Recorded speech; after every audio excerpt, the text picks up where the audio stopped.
You hear a lot about something called leaky gut syndrome. Well, that's because your gut can tell you a lot about your health, aches, pains, sensitivities.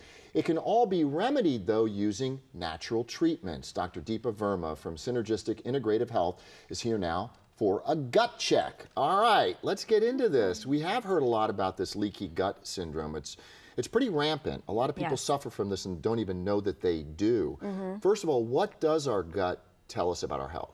So I always like to tell people, let's go back to Hippocrates. 2,000 years ago, he said all disease begins in the gut. The gut is basically kind of the entry point for our well-being. We have over 100 trillion bacteria in our gut. 100 trillion. So that's for every cell we have in our body, we have 10 times the amount of bacteria. So we have more bacteria than human cells in our body. If we think about the number of that, that's about 3 to 5 pounds of our body weight. If you were to take $1 trillion bills and line it up from here to the sun, it'd take you to go to the sun and come back and do that 100 times. That's how much we have in there. So that puts it in perspective. It really does. Yeah. And the problem that we have is we have overuse of antibiotics, we have consumption of a lot of processed foods, just benign things that we think of, like taking Tylenol and Motrin, that really messes up the gut and creates an inflammation and causes the leaky gut. There's a barrier that we have in our gut, and when we have a lot of inflammation there from insults, whether it's diseases or medications or antibiotics or foods, it creates an opening there.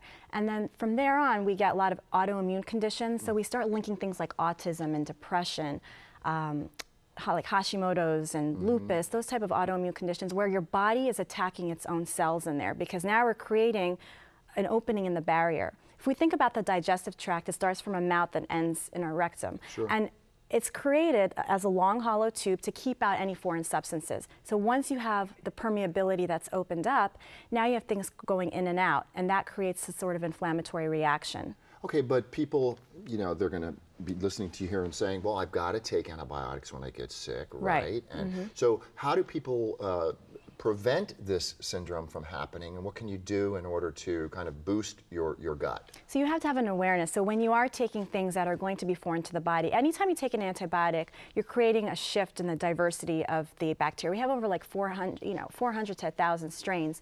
When you're going to take antibiotics, first of all, make sure that you really need it, because a lot of people take it and you're having a viral illness. Antibiotics only take care of bacteria.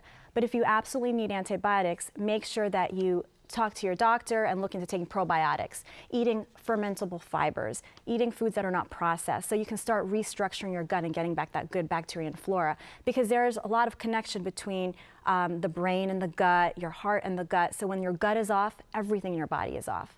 Is it easy to treat and to fix altogether a gut disorder, if you will? It is. I think we have to first identify the factors. For a lot of people that come into my practice, they're coming in, they're complaining of fatigue, they're complaining of weight gain, they're just complaining of feeling blah.